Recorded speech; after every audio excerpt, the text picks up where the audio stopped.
All right, let's go.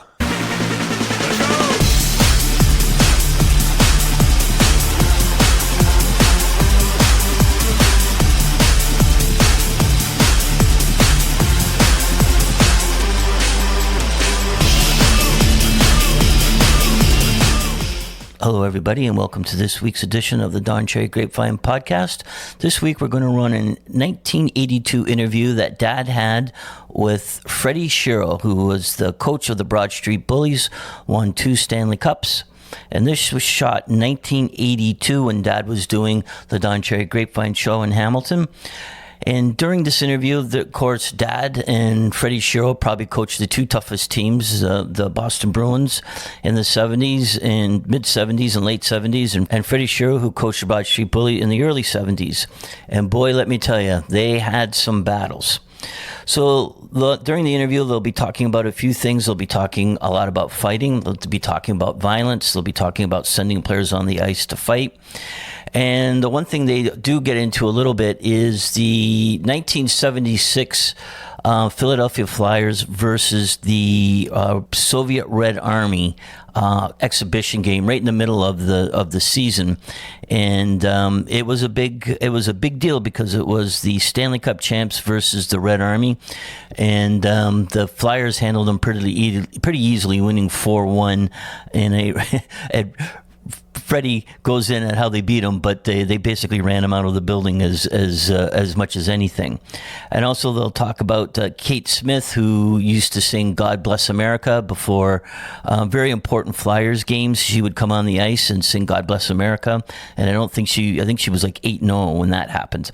And they talk about pyramid power when the Leafs and the Flyers met in the playoffs, and when the Leafs coach used to put pyramids underneath the bench thinking that was going to help them beat the Philadelphia Flyers. And Freddie jokes about that a little bit. So without further ado, here is a 1982 interview with Don Cherry talking with the Broad Street Bullies coach, Fred Shero. Right here. Coach in the air, right here. 2 Stanley Cups. They got close. You're right, Don. In fact, you're never wrong. I won't deny it. 2 best coaches right here in hockey, outside of hockey, right all the time. Yeah. Listen, I understand you're going to be color man for the New Jersey Devils this year, eh? That's true. I did my first broadcast a couple days ago, and I will say it's much easier than coaching. You don't have to worry whether you win or lose. You don't sweat at all. You get into a game for nothing. That's one thing. Listen, you're going to work it. Listen, guy asked me, what's the hardest job in hockey? And, a lot of people said Montreal. A lot of people said here in Toronto. I think the hardest job is your job, being the color man for the New Jersey Devils. Well, I've been called worse than that in my lifetime. Listen, you think that's tough. Let me tell you, how would you like to be Billy McMillan? That's the coach and general manager. He's won a grand total of 25 games. Here he's got this guy doing color, and he's won 2 Stanley Cups. How would you like him down there telling him what to do? I think he doesn't have a bad job anyhow. I'll tell you now, look, one thing I don't understand, all those great series, you went over to Russia, you studied the Russian theory. I understand you paid your way over to Finland last year to learn it. And you've never been asked, even as a consultant, or have you been, for these Canada Cup World Tournaments and that? How come? Why don't they ask you? Well, maybe they don't know my phone number. Well, I don't know about that. I studied the Russians since 1947. That's when they first started playing hockey. And the reason I went to Finland, I want to learn more about hockey. In fact, I still may accept a job in Europe coaching or Asia, especially China. China's gone crazy about hockey. There's help for me, too. Maybe we'll... I'll find something for you. Why not? I like chop suey, I'll tell you. But anyway, I'd like to do a study of every country in the world that plays hockey and find out why do they do things differently than we do, and why do they think they do things better than we do? Is it their lifestyle or what? And then I'd like to write a book on the subject. Well, what about China? Do they have a lot playing? I've never even heard. They just started hockey about 3 years ago, and they will definitely be in the next Olympics. Not in the top level, of course. How do you think they do against your Broad Street Bullies? Well, No comment. Listen, on those things, we used to coach. Now, you heard about Don Perry last year, about the trouble he had, and he sent out the kid Mulvey out there and don't dance and all that. Did you ever send Schultz or those guys out to get Lafleur or anybody like that? You say, go out and get those guys, or what did you do with that? Now, let's face it, Fred, they did go out and do a pretty good number. all right, Don, I'll tell you the truth. Never in my life have I ever asked a man to fight. In fact, the first words I ever say in training camp, if I ever ask you to fight, I want you to break that stick right over my head. I have no right to ask you to fight, and I never asked Schultz to fight once. In fact, my biggest job was to stop him from fighting. And even in the book he wrote, I didn't read it, but they told me, he claimed that I'd never told him to fight. And I coached Reggie Fleming, who was even worse than Schultz. And I never told him to fight either. But there are certain people who are abrasive by nature. They're born that way, and you're not going to change them. And when they finish hockey, they're still going to be in trouble later on in life. Even if they do well in life, they're still going to run into various problems because of their nature. But I still think to be a successful team, and you had some abrasive guys, and if you want a winner, you got to have 4 or 5 abrasive people. Well, that what makes me laugh when they talk about the little pirouettes at center ice and everything everybody's got. And look what Al Arbor's got. He's got that Nystrom, Tonelli, Gillies, guys like that. I mean, they're the guys in the corners. They're tougher than anybody in the league. And you know you're not going to win unless you have them, like you said. Yes, and that's why Montreal Canadiens were tough for years. When you look at their lineup, they didn't fight much, so they didn't have to because they had the toughest guys in hockey. Yeah, and that's why they beat us all the time. Ray, what are you clapping? It's my joint. Wait a minute.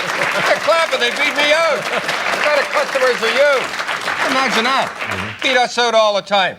Now, I'd like you to define to me, I read in the papers, I hear all this stuff about violence and all, the writers and everything. You tell me, what is violence?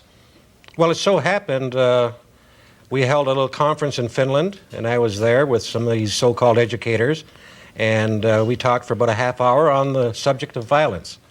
I says, in the history of hockey, professional hockey, there's only been one death, and that was an accident. In football, there are 25 deaths every year, year in and year out. Now, which is more violent? The only reason it looks violent, and the only reason there are fights, there would be fights in football, is because the players have clubs in their hands. They got skates that are like razor blades. They're running, they are being run into goalposts. They run into boards that don't give, like a cement wall. Pucks are flying at them at 125 miles an hour. If you put 11 football players who are bred for violence, they're brought up to be violent, they're taught to be violent, with clubs in their hands, and let them play a game, then I'm immediately going to put all my money in a funeral parlor. That's for sure. Yeah, I'll go along with that. But why do they always talk? Why do we... I guess it's just the thing to do on hockey is to knock it and say it's violent and the whole thing, because that's all you read about everywhere and you hear about. And it's, you know, there's not the hitting in the game now that there used to be. No, definitely not. In fact, with the helmets now, everybody is, they say with the helmet, and in college hockey, the mask they're wearing now, you know what it really means? It tells a man, it tells a boy wearing a mask, he says, I am a man now. Hit me. I'll fight Joe Louis if you let me have a mask. And I think that I won't, my son plays college hockey, and I don't want to see him play, because it's too vicious. There's no fighting, but they're clubbing each other to death.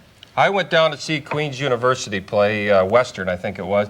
I walked in, I sat down. I never saw so many head first into boards, cross-checking, spearing, and I think we're out in Colorado. We played the University of Denver out there. The guys told me they never had so many spears and hits in their heads in their life. And you try to tell people about these masks, and you and I are breeders of violence, and we don't know anything. We've only been in the game 30, 40 years. Guys come along the last 5 years, they know everything. Well, I'd like to go a little further into violence. When I was in Finland, I also said, and I guess it was very disturbing to the Europeans, I said I would sooner play in North America, where there is the odd fight, than play in Europe, where there is no fighting, and people are spearing you and kicking you. And kicking is the worst thing in hockey. Ever. And they're famous for it. Yeah, kick your feet from underneath you. Yeah, not only when you're down, and it just goes on and on. It's unbelievable. I remember the first Canadian-Russian series, and the TV announcer says, and look at this little Russian. He knocked down that great big French defenseman who weighed over 200 pounds from the Montreal Canadiens, I forget his name. He says, aren't these Russians powerful? That Russian kicked his feet from underneath him, and our player fell on his head, and he's lucky he's alive. I think that I'd sooner take a punch in the mouth. Absolutely, than that stuff. But try to tell him now. You're starting a franchise. You're starting a franchise. You can pick one player in the National Hockey League today. National Hockey League. Who would you pick? One player. Only a 10-minute show, Fred. Clark Gillies. Clark Gillies. I thought you'd say Trottier for sure. Why Gillies? Gillies, because he's going to give your team respect. He's still a pretty good hockey player, and he doesn't have to fight much, but he can intimidate. And nobody's going to intimidate them because they know that big man is around. And I still remember in my day when I played against Gordie Howe and Ted Lindsay. And Ted Lindsay was the meanest guy in hockey. And why not? Big Gordie is right behind him. Toughest. Who did Lindsay ever beat? But Gordie always made sure he didn't get hurt. For sure. Now, you went into that great game, you beat the Russians. Remember that one in I thought 76. That was, remember Eddie Van Impe almost killed that guy. What was your game plan going into that game? We knew it was the biggest game of our lives. In fact, it was viewed by the biggest audience in the history of sports, 350 million people all over the world. And we had to win. And we practiced for at least 3 weeks. Sometimes we practiced twice a day during the course of that season. Maybe that's why we lost the Stanley Cup. It took too much out of us. It was so emotional. And this was our game plan. Never shoot except to score, unless you're almost certain of scoring. And yet we got 43 shots, so 43 great shots. They were good shots. When we have the puck in their end, don't worry about getting hit. Because they won't hit you. That's right. Don't worry about hold it or freeze it. If you have to freeze it, wonderful, because we're going to get the draw anyway. Right. They weren't good in draws. So we control the puck more than they did.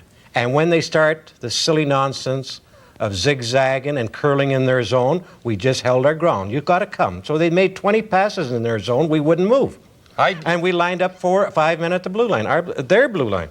And they couldn't proceed. I don't know why they, when I hear something like that, why you're not asked to do something with Team Canada, the Canada Cup, it's beyond me. But we have to go right now. We're going to go over to John Allen Cameron. My friends are going to ask you a few questions after the bar, over at the bar. John Allen, let's hear it. Bill and Jimmy over there got a couple of quick questions for you. Go ahead, Bill. Fred. Yes. Can you tell me about Red Kelly, Pyramid Power, and how you beat the Leafs that year? The Pyramid Power almost destroyed us until I went to see a famous faith healer in Philadelphia. And she said she would put the hex on the pyramid. And she hovered over the pyramid for 15 minutes with her hands near it. And I knew we were going to win. She says there's no doubt we will beat the Leafs. I like that. Okay, Jimmy, I wish I'd known that drop. I needed her about Montreal. Go ahead. Fred, I'd like to ask Kate Smith, God bless her, was she on the payroll? Yes, she definitely was. But I didn't pay her. I couldn't afford to pay her because she was getting $10,000 a game. 10,000? Holy dynamite. Was she worth it? Yes, she was. She won the Stanley Cup for us. All right, all right. Mike Fred, you've been great, I'll tell you that. John Allen, take us home. Let's go. We all know that. Thanks everybody for listening, and Lord willing, we'll be back next week with another Grapevine interview.